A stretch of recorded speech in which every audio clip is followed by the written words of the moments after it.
Hello, students. Today we want to put everything together. That is, we've been doing sign tests for a long time.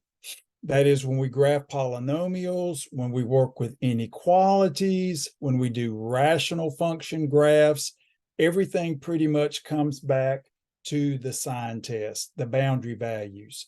And so I don't think you're going to find the work that we do today to be very difficult at all, because again, it will simply be an analysis of the number line using the boundary values.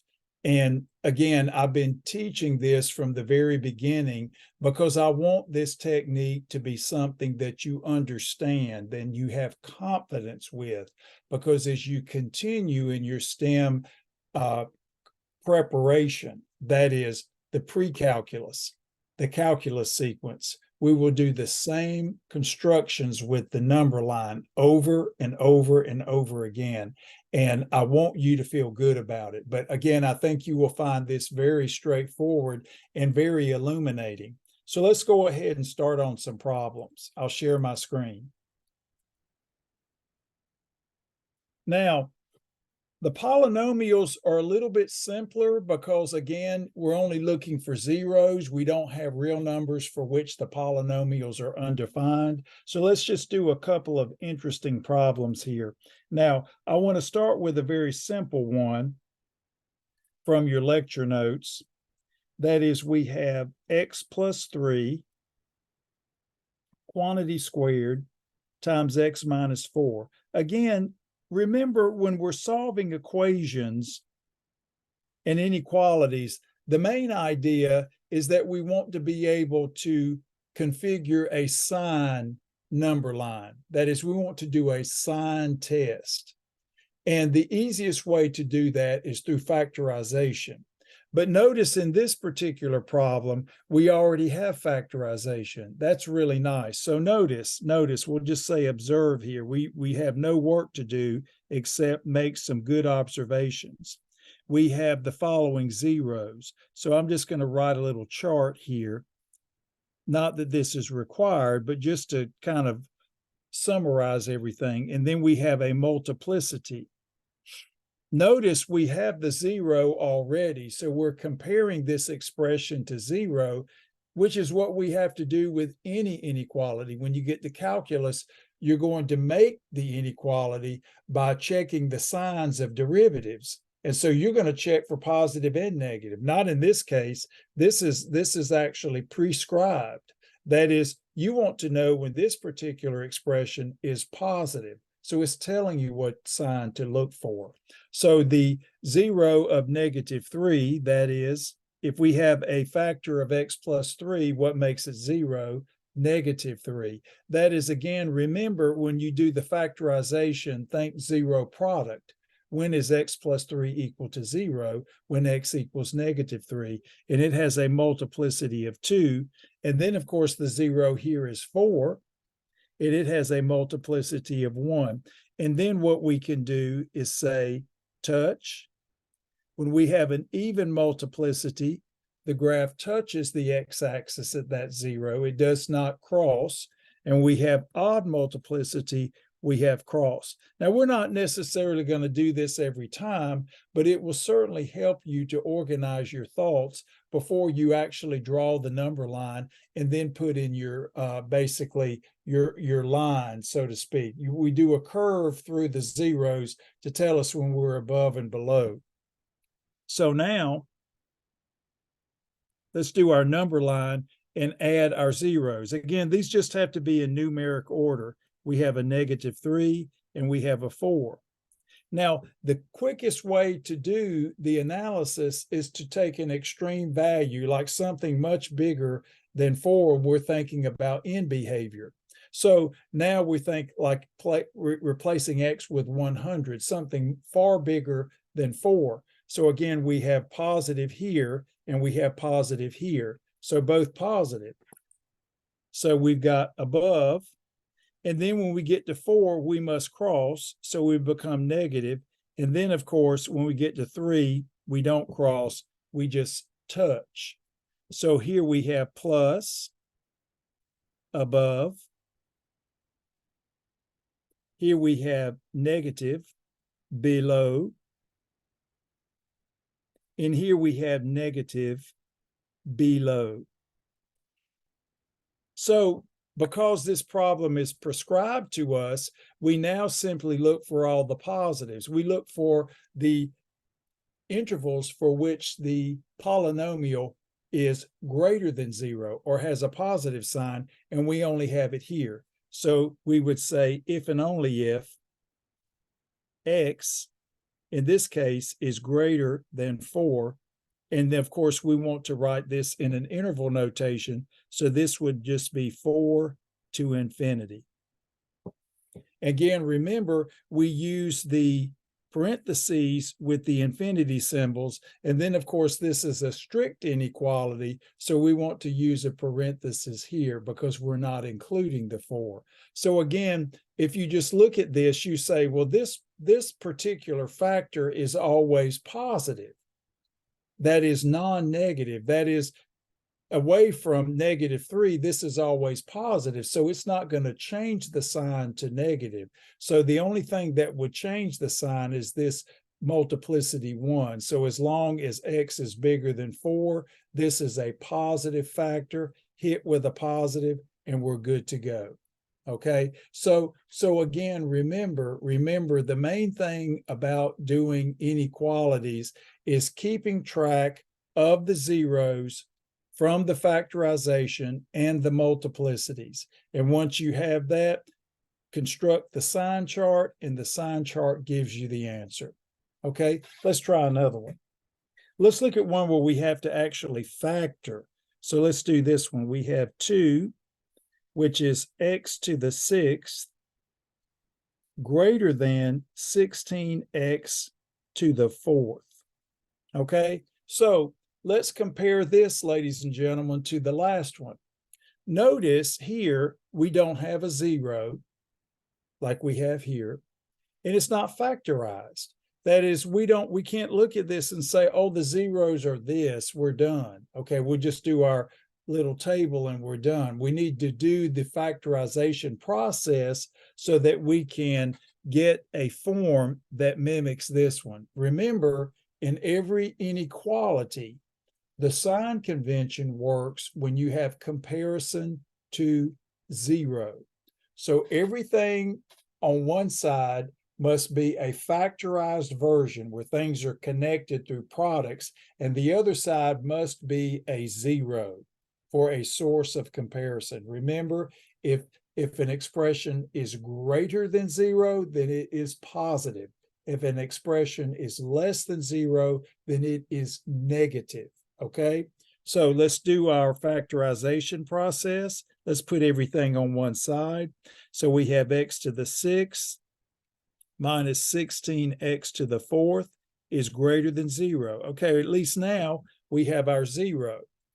Now we want to complete the factorization. Notice here we have a monic leading coefficient, and we want to factor the x to the 4th because it's common to both. So we have x to the 4th, and we have x squared minus a 16 greater than 0. Now we're almost there. We need to factorize the difference of two squares, which is very simple. So we have x to the 4th, and then we have x minus 4 times x plus 4, which is greater than 0. Now, one thing that you might want to do, and you don't have to do, is you know that the 0 here is 0, but sometimes students like to write that as x minus 0. So write x as x minus 0 to the 4th, x minus 4 to the first power, which we don't write, and x plus 4 to the first power, which must be greater than 0. So now we might as well go ahead and do a little sign chart. We have our 0 and we have our multiplicity. So the first 0 is 0. It has multiplicity 4, and we touch. And then, of course, the 4 has multiplicity 1, so we cross. And the negative 4 has multiplicity 1, so we cross. Okay? So now let's draw our number line.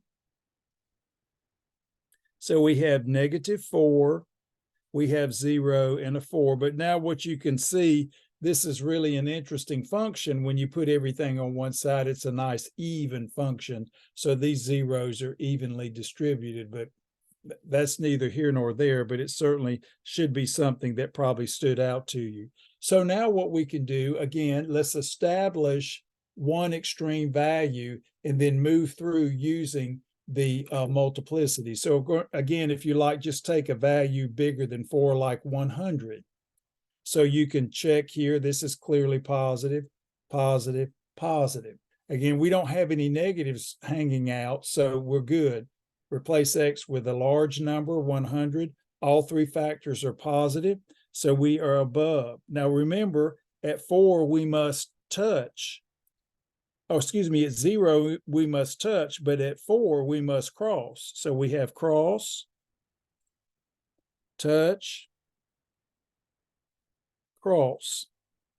Again, the 0, 4 is multiplicity 1. We establish the plus, we cross. The 0, 0 is multiplicity 4, so we touch, we do not cross. And the 0, -4 is multiplicity 1, so we cross. So we have plus above. We have negative below. We have negative below. Sign does not change. And then we have plus. Let me write that with a plus. Put the 0 around it. There we go. Plus above. So now the problem, and of course we didn't multiply through by negative, so we didn't change anything. So now we see that we have greater than 0 if we stick to what? Greater than 4 and less than -4. So if and only if x is an element of, we'll write this as infinite sets, negative infinity to -4 with a parenthesis, union 4 to infinity, just like that. Again, remember, we are simply following the dictation of the problem. Once we factorize, put everything on one side, we have the expression, factored expression must be greater than 0. So again, we look for all the signs that are positive, and then we use those numbers to write the solution set. Notice the only place where the function is less than 0 would be between -4 and 4. And then, of course, we have 0 at 0. So this is really a very interesting problem. And again, we want the result of the problem to look just like this one when we started this one. This required more analysis to get to this point, but then the analysis here is very simple. And of course, if you're looking in your lecture notes, this is C of number 1. Okay, so let's do another one.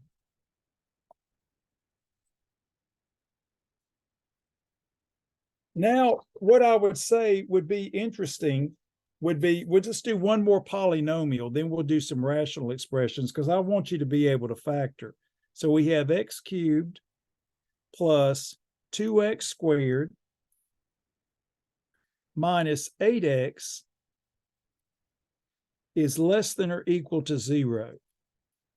Okay, x cubed plus 2x squared minus 8x is less than or equal to 0. So these are polynomials. So this reminds you exactly what you do when you graph polynomials, except now we're just sticking to one part of it based upon the dictation of the problem. When we graph a polynomial, we need to know above and below. But here, this is specifying, in this particular case, that you want this particular expression to be 0 or less than 0. So let's factorize. So of course we have an x in everything. So this if and only if x x squared plus 2x minus 8. Very straightforward, but very important. Now, of course, we can think of the AC method. Notice here, AC is just 1 times a negative 8. And of course, that doesn't work. So we'll just use a positive 4 and a negative 2 for 8. So we'll do positive 4, ignore the 1, and a negative 2. And that'll give us the 2 that we're looking at here. So equivalently, we have x plus a 4, x minus a 2, less than or equal to 0. Again, just check this. We have the negative 2x, the positive 4x giving us the 2x, the x squared, and the negative 8. So that factorization is correct. So now let's just go ahead and chart it. You don't have to do the chart with the zeros and the multiplicities, but I think at first it helps you with organization. Not required, but I'll do it for now. So we have the 0 and we have the multiplicity. So again, we have a 0 of multiplicity 1. We have a 0 of negative 4 of multiplicity 1. And we have a 0 of 2 of multiplicity 1. So in all cases, cross, cross, cross. So now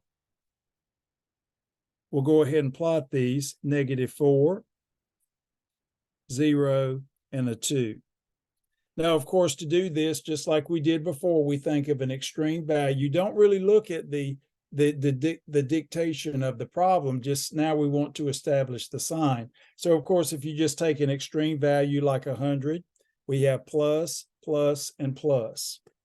And then, of course, we have to cross everywhere. So above, below, above, below.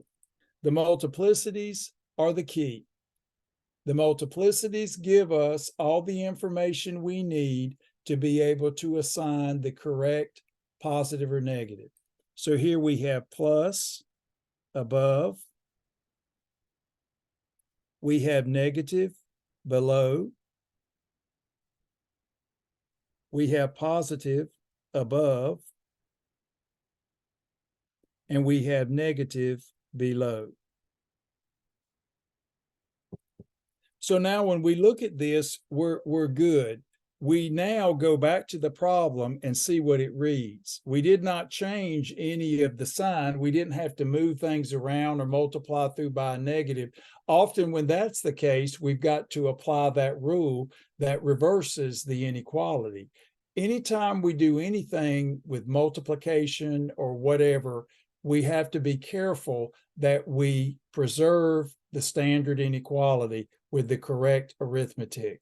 Okay, so now we need 0 or less than 0. So now we can look here. All of these give us a 0. So each of these BVs gets a check. Check, check, and check. Now we need less than 0. So that when we have equal to, the checks come in very handy. So negative, check, negative, check. The rest, everything, I sometimes would write an X, but you don't need to write the X. So now if and only if X is in the infinite interval, negative infinity to negative 4, inclusive, so we use a bracket, union 0 to 2, both with brackets. So on your problem, this is problem 1, letter D. So again, notice the difference with the last one. We have equal to. So that's just basically solving an equation. So we have the negative 4 that's included.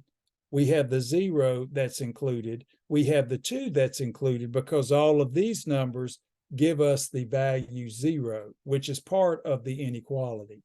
And then we need less than 0, so we must include the numbers between 0 and 2 and all numbers less than negative 4.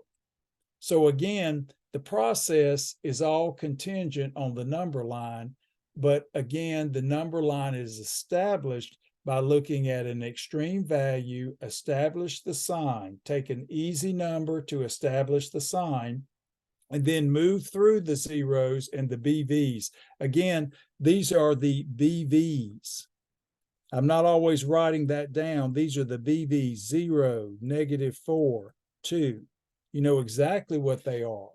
And the BVs, you guide through the BVs by the what? The multiplicities. Even if you've got vertical asymptotes, the sign still changes when you adhere to the multiplicities. Even if the 0 is in the denominator, it still has the same local effect. It's just that in some cases, the function's becoming unbounded, but the sign is changing or not, okay?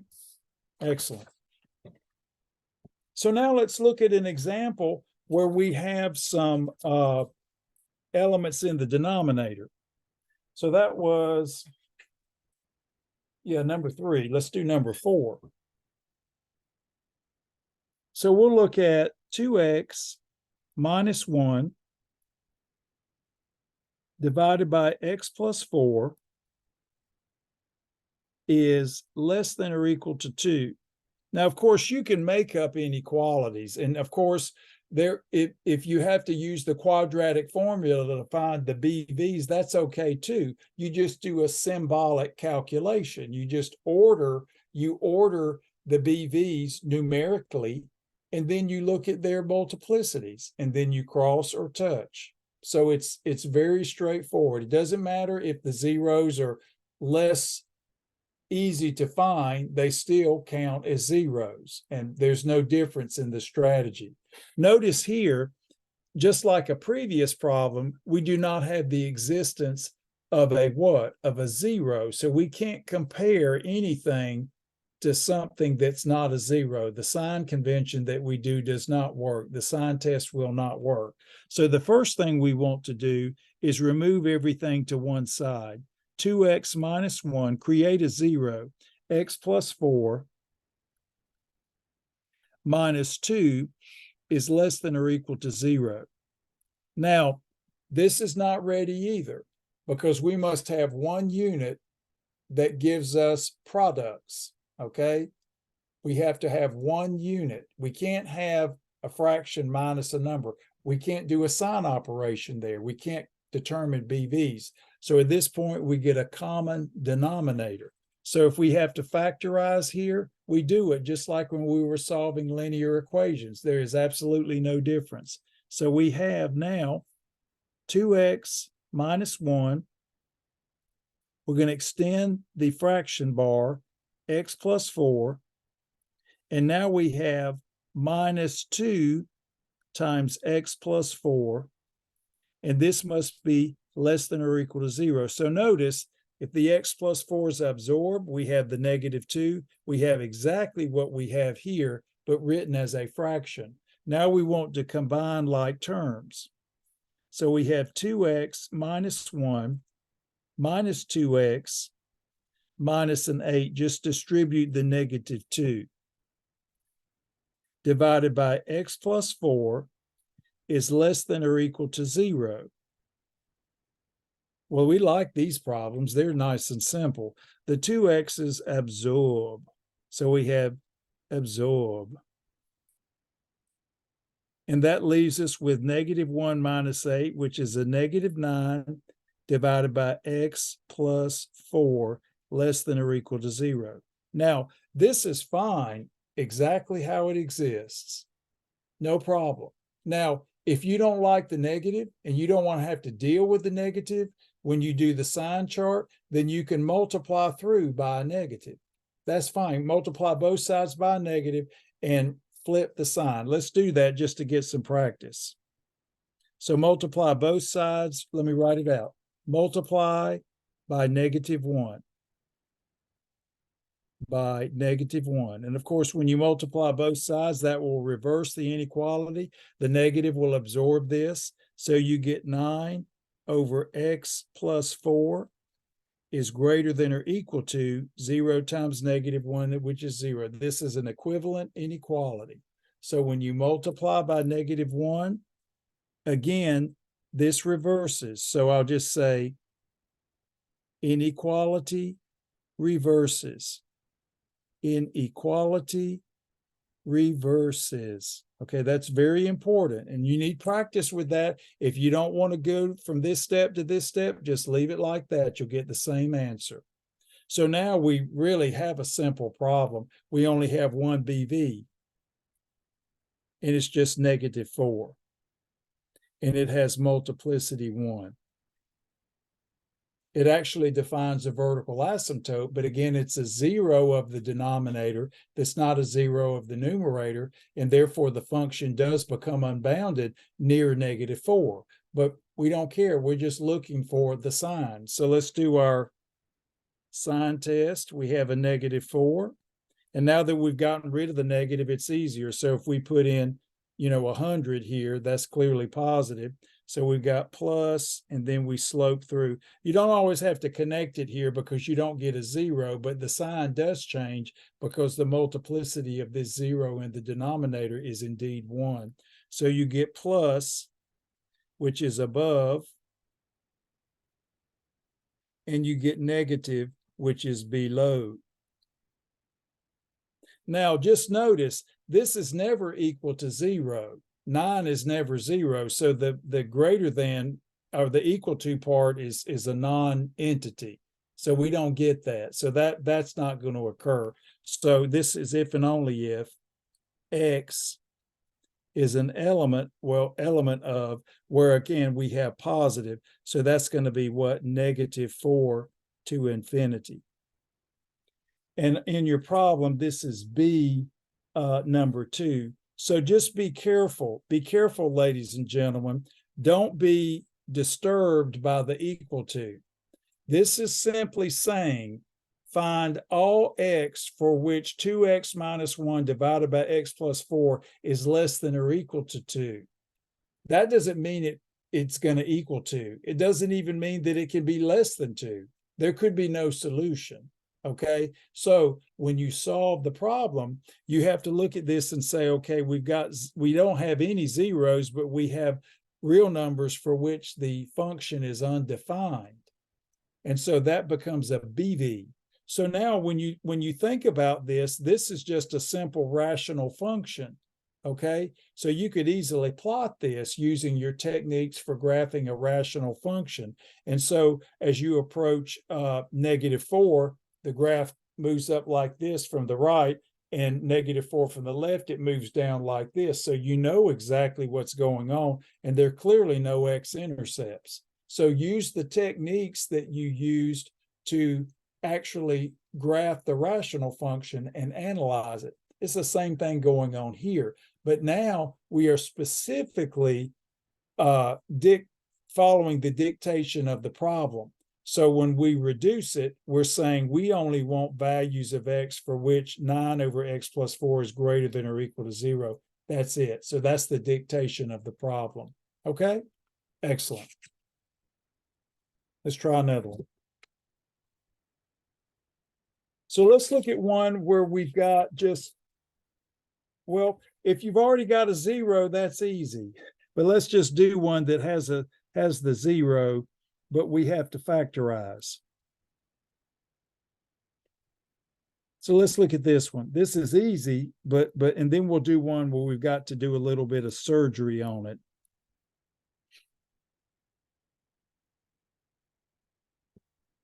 So when you look here, this was better than the last one because we do have a 0, but it's not fully factorized. So let's factor the difference of two squares. So we have x plus 3 quantity squared divided by x minus 2 times x plus 2, which has to be greater than or equal to 0. So now we have BVs. Now we can just say BVs because they're not necessarily zeros. So we have what? -3 multiplicity 2. We have 2 multiplicity. I think in the past, what have I been doing? I've just said multiplicity equal. I've been doing equal. Yeah, I'll do equal on some of them. That's what I'll do here.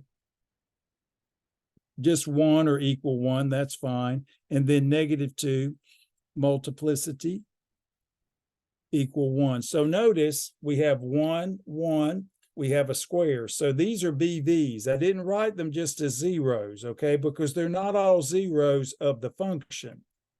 They are also zeros in the denominator, which give you values of x for which the function is undefined. But in both cases, these define vertical asymptotes, as you already know. So as you do these problems, go through in your brain like, oh yeah, those define vertical asymptotes. That'd be a good test question. Or those define x-intercepts.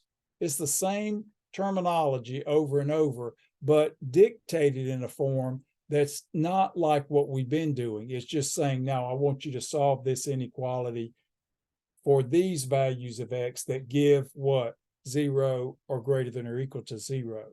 So now we're good to go. Let's go ahead and write down the number line. So we have the -3, just space it out so you can see them, -2, and then we have the 2, just in numeric order. That's all you need. Now, let's go to the factorized version and do an extreme value like 100. Okay, we put in 100 here. That's clearly positive. 100 here is positive. 100 here is positive. We don't care what the value is. We just need the sign. That's all we need. So we've got plus here, and we're going to cross. We're going to cross at the 2 and the -2, but touch at the -3. So we say cross, cross, and then touch. So the sign doesn't change there. So cross, cross, touch. So now let's just see what we have. I'll do this in the blue. So we got plus above. We have minus below. Again, we do the below just because it reminds us what we do when we're graphing functions. So we don't want to forget that. And then we have plus above, and then plus above. Now look at this. This is really important. Because we have the equal to, we get a check here. Because if we have -3, we get a check. It makes it 0. But -2 and 2, those are vertical asymptotes. So those aren't going to do anything for us. I'm going to put x's there just so you don't include them. And then we need positive. So we have plus, plus, plus. We'd leave that part out because it's negative. So now we have a nice simple answer, x element of, so we have what, -infinity? Well, and of course, we just kind of mow through all of this. We're including the -3. So -3 on up to -2, just like that. And then union 2 to infinity. And this one is, yeah, 2. Actually, part 2, part A. So notice here, this is, and you might be thinking, well, why don't we just go -infinity, -3, bracket, and then bracket -3 to -2? We could do that, but there's no reason to. We include the -3 because it makes it 0. So you don't have to break this up. So again, -infinity to -2, all parentheses, and then where's the next time it's positive? 2 to infinity, again, using parentheses. So that's an excellent example. Even though it's not as complicated as the last one, it gives you good practice with multiplicities. And again, if it helps to put the x's in the checks when you got equal to, do that, just so you're not, pushed to include the -2 and 2 with brackets. Again, those will never be included because the function is undefined there. So we are only including x's that are in the domain, okay? Always, never changes. All right, let's do one more. And like I say, with these kinds of problems, you can have all levels of factorization. All levels of factorization, you know how to factor. So don't be afraid of the factorization when you get a problem that doesn't look too tidy. So let's do this one. Let's try this one. And that last problem, I think, was that number 5. Yeah, let's do number 6 now. So we have 2 over x minus 1 is greater than 3 divided by x plus 2. As you get practice with these, we'll throw out more. We'll put out more of these. Again, doesn't matter how complicated the factorization is. The process is always the same. It may take a little bit more time, but it's not any more difficult. Notice here, we don't have a 0, so that's the first thing we need to do. So let's put everything to one side, just retire everything. X minus 1 greater than, well, we need to move everything over, so I don't need to write the same thing clearly. So we have minus 3 over x plus 2 is greater than 0. So remember, when you're looking at these problems, the first thing you want to do is create the 0. Must have the 0 for comparison.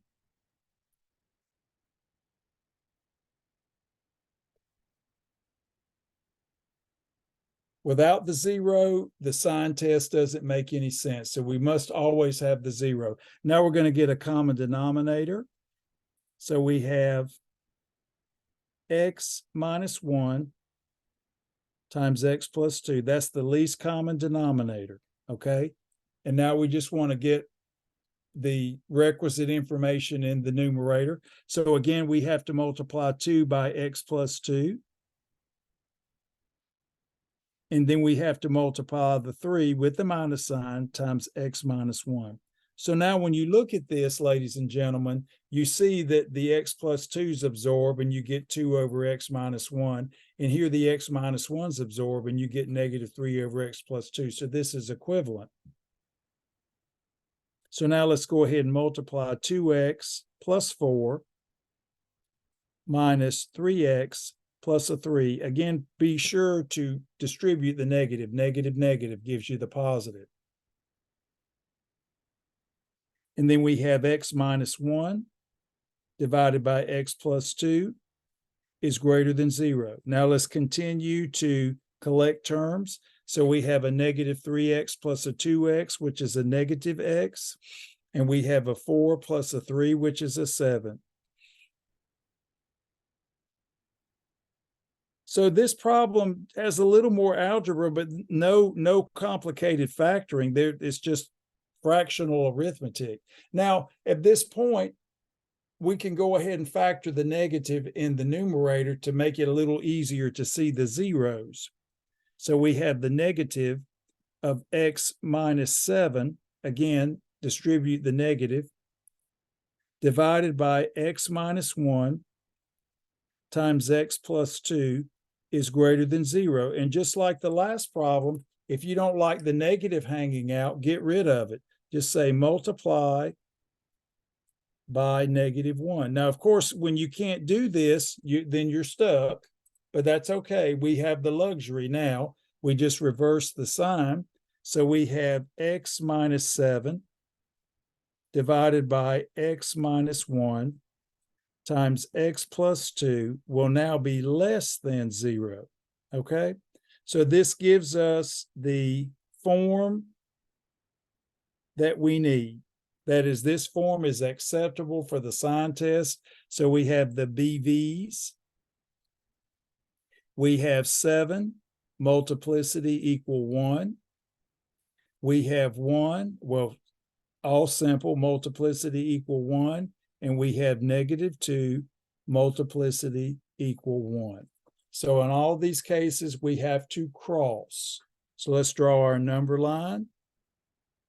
So we have negative 2, just space it out, 1 and a 7, just in numeric order, doesn't have to be properly spaced due to a scale, just numeric order. And now we can just do an extreme value. Let's do 100. So again, if we replace x with 100, we have positive, positive, and positive. So we just get what? Cross. And then we have to cross again. You don't always have to, and then cross again. You don't have to connect the line if it's a vertical asymptote, but if you do, it doesn't matter. We're just considering the sign. Just be careful that this is all strict here. So again, plus above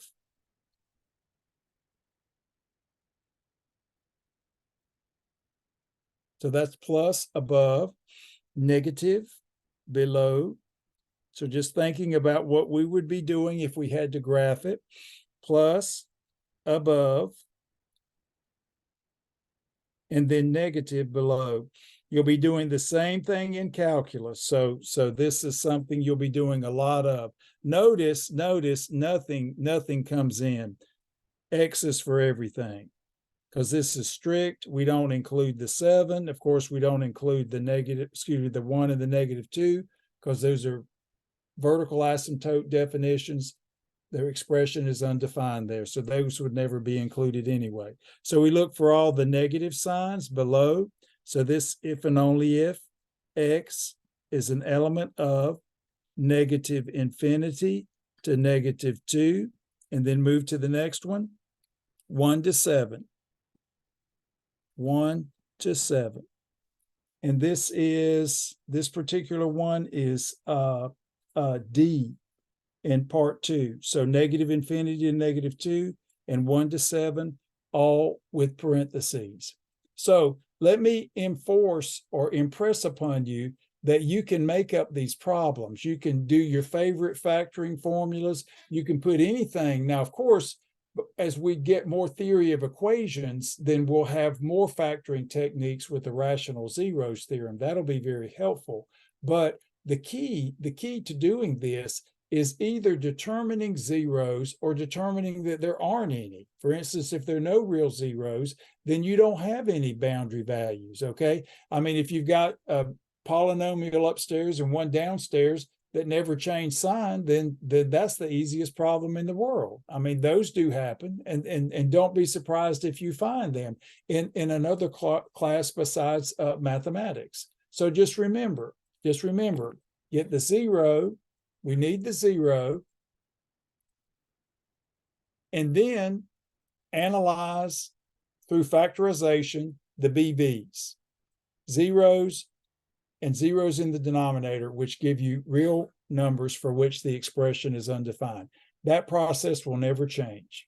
When you take more mathematics, you'll do the same thing. When you take the calculus, you'll do the same thing. It will never change. So I want you to get very comfortable with the BV technique and the sign analysis, because it will pay off handsomely. And we are always concerned with multiplicities. The multiplicities guide us through creating a correct sign chart without having to make all these test points. Test points, I think at one time were considered very popular because it was something that you could get everybody involved with. And I thought, well, it's okay, but it's a little bit overkill. That is, once we establish multiplicity and an extreme value, then we can move through the number line with the multiplicities, and we're good. And we get an excellent arithmetic display of what the function is doing. And then we can pick and choose what the problem tells us we need. Okay? So enjoy this and spend time on this. Get good at it, because it will pay off handsomely in the future. I'll see you next time.